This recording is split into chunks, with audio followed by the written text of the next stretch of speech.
હું અમદાવાદનો ડોન બાબલો ચોકબાર છું. બાબલો ચોક ઉપર અહીં શું કરે છે? માલિક એનું મકાન જોવા આવે કે નહીં? શું કામ મારા મર્ડરના બાયોડેટામાં તારું નામ લખાવે છે? હવે જઈને હાચું કહી દે, નકર બાબલો ડોન તારા ડોહન ટપકાઈ દેશે. એટલે હાચું કહીશ ને તો ડોહા મને ટપકાઈ દેશે. તો એક કામ કર, પેલા ડોન ને જ કે તારા ડોહન ટપકાઈ દે, એક માથાકૂટ જાય.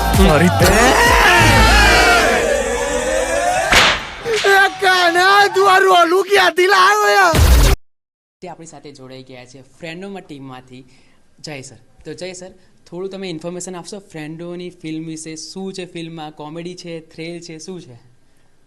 ફ્રેન્ડોની ફિલ્મ એટલે એન્ટરટેનમેન્ટ અને એન્ટરટેનમેન્ટ. ઓકે, દરેક માણસનો એક ફ્રેન્ડ તો હોય જ છે, ભલે ગમે તે એજનો હોય, રાઈટ, ભલે ગમે ત્યાં વર્લ્ડમાં રહેતો હોય, એનો મિત્ર હોય અને હોય જ.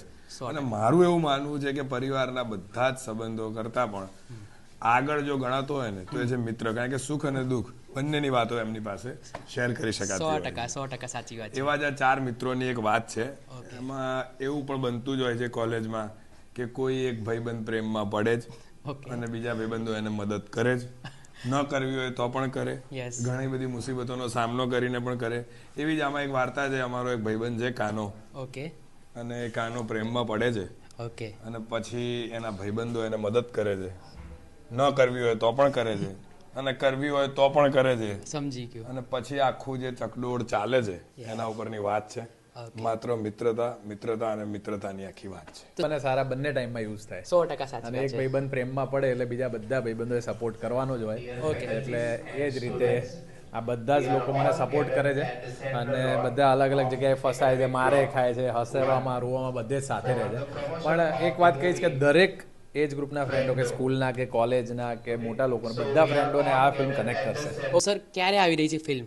13મી સપ્ટેમ્બરે આવી રહી છે તમારા દૂરના અને નજીકના સિનેમાઘરોમાં. ફ્રેન્ડ્સ, હું જવાનું, તમે આવશો ને? ફોલો કરી દો. તું જવાનો? Yes. તો તને મળવા અમે આખી ટીમ પિક્ચર પતે એટલે આવવાના. તો ભાઈ જવું જ પડે ને યાર. સર, આખી ટીમ આવતી હોય તો જવું પડે 100%. તો હું પાક્કું જવાનો. કારણ કે જેટલા પણ પિક્ચર જોવા આવશે ને એ પણ બધા અમારા અરે ફ્રેન્ડો. યાર.